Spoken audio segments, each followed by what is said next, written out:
There, I've just knocked the camera off course there. So sorry about that. Hi, how you doing there? Paul Murphy here, in case you didn't recognise me in my disguise. So, this is a continuation of me reading this book here. A Christmas Carol, no, not that one, a different one. Obviously written by me, the bloke on the front there. We're going to have to recap just a little bit onto the previous bit because I'm trying to do these in no more than 15-minute chunks.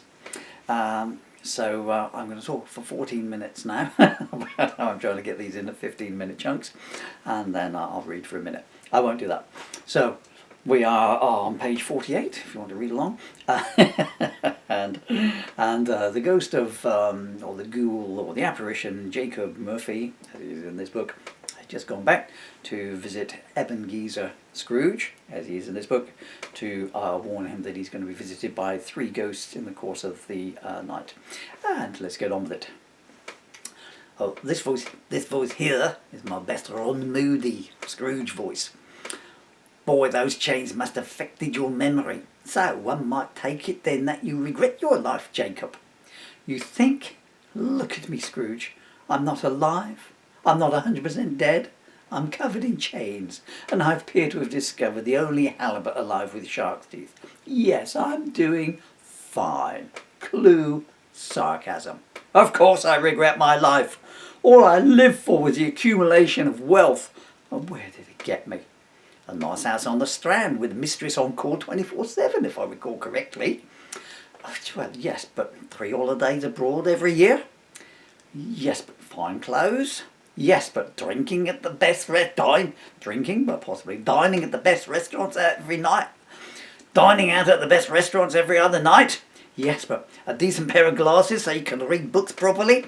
Yes, but the smoothest lubricant. No eggshell in yours. All right, don't go on. Oh, but Scrooge, it was an empty, vacuous existence.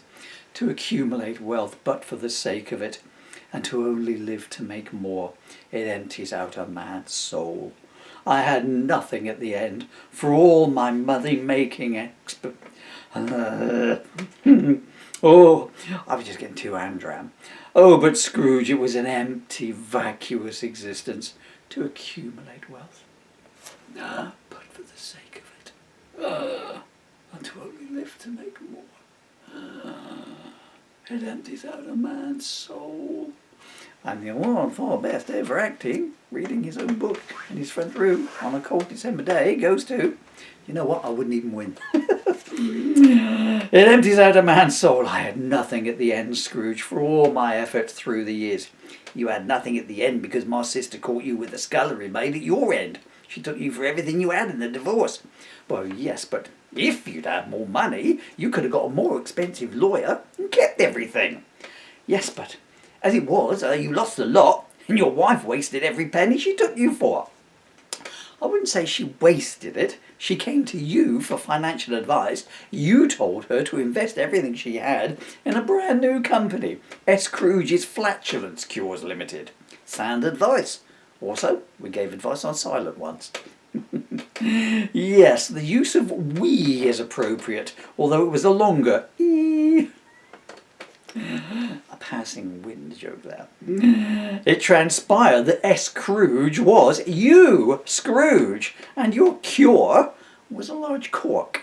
My wife invested all her money in your adventure and lost it all in a week when your first client, Mrs. Agnes Crubbletree, gave her over-gaseous husband Albert his medicine, and 2 days later his head blew off. Yes, but nothing else blew off. Cured.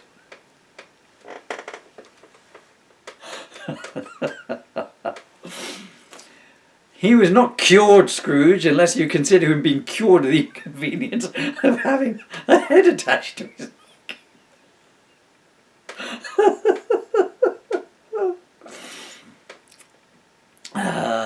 They were coming out of the theatre. They were coming out of the theatre having sat through a particularly hilarious performance of Romeo and Juliet. when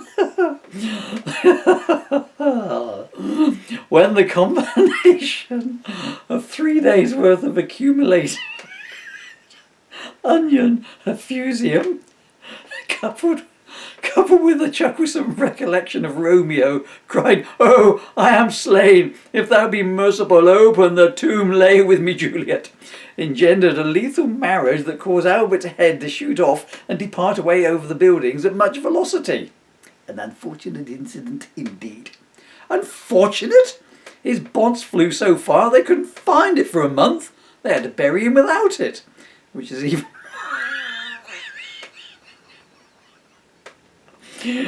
which was even more upsetting for his wife and children, since the wake was open casket. It was upsetting all around. I don't think you were particularly upset, Scrooge.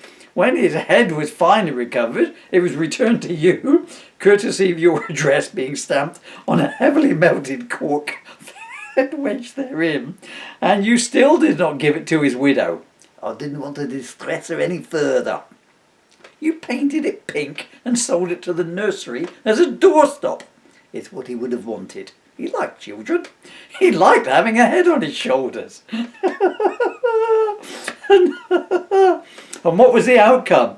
His widow sued, and my wife discovered in the small print of your contract with her that she was liable for all legal costs of the company.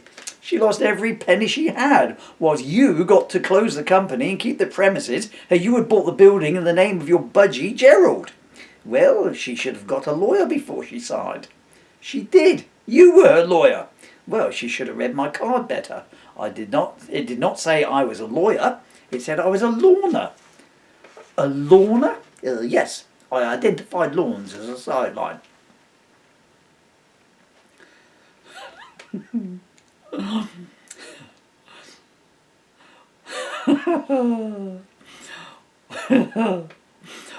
What do you mean? You identify lawns? Well, it's quite self-explanatory, although I'll run through it as a courtesy. Basically, people come to me, ask me if I can show them what a lawn is, and I take them somewhere and show them one. Half price if it be their own lawn. Who on earth would pay for that? Can you come and pick a lawn out for me, please? I can see a horse, a swimming pool and a patch of grass, but I need a professional to guide me as to which of those it is. No one. No one? If you knew, why did you ask? Yes, no one ever came and asked me to identify a lawn for them. I never said it was a viable business, Jacob. That's why I don't do it anymore. So, to recap, if your wife had asked me to verify an area of short, regularly mown grass in the garden of a house or a park, instead of writing out complex indemnity legal papers, she'd have done okay. She would?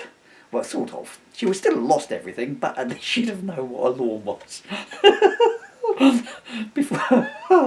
Before she was evicted from the house.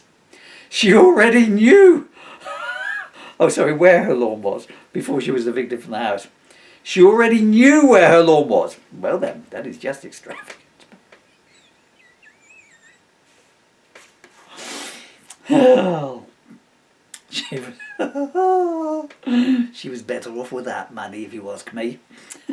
She ended up destitute, dissolute, and, I believe, another kind of oot.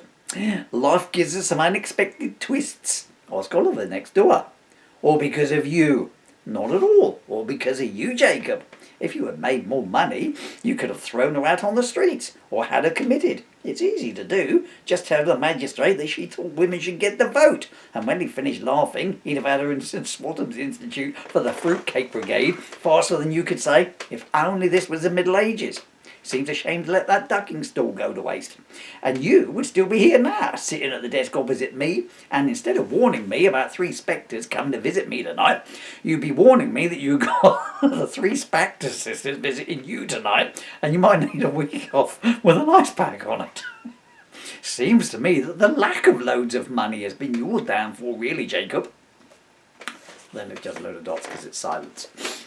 While I read the silence, have a look at my books advertised on the screen behind me. Before I got ill, actually, just as a sidebar here, there's some books there. Where's the one I'm reading now? No idea. Oh, and that's the Swan. I'll name that swan in one. My next book, shall I go off on a tangent here? Yeah, why not? My next book was going to be a children's bedtime stories, only rude ones. So it was going to be so tight in the 7 inches. What was Goldilocks? And the third dildo was just right. Oh, let's not go off on a side tangent. But anyway, where do we get to here? How much more of this is there to go? I didn't want to go to another chapter. What are we on? 10 minutes, 20 seconds. I think we might have to go to another chapter. Yeah, there's 3 pages of this left. Okay, I'll just finish this up. You're right. Not at all because of you. If you had made more money, I'll tell you what, it seems to me, I'm going to leave it there and we'll come back to this at the next chapter. Seems to me that the lack of loads of money has been your downfall, really, Jacob. ... for the silence. I'll read a little bit more because I'm enjoying myself. Jacob, you've gone awfully quiet, Jacob. Oh, so ghosts can cry then.